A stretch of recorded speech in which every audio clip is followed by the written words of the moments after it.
Good morning mga ka-idol. For today's video mga ka-idol, ipapakita ko sa inyo yung aking alagang swordtail mga ka-idol.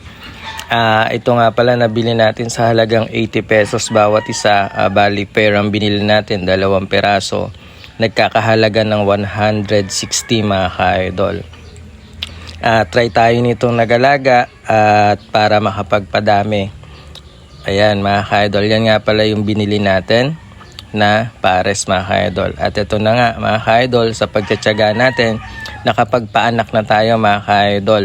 Pag napalaki natin to ng maayos, yan mga ka-idol, at napadami, pwede na rin natin siyang maibenta mga ka-idol. Bukod nga pala sa mga gapi, nagtatry din tayo ng iba naman na isda, gaya ng molly, ito swordtail mga ka-idol, at iba't ibang gapi mga ka-idol.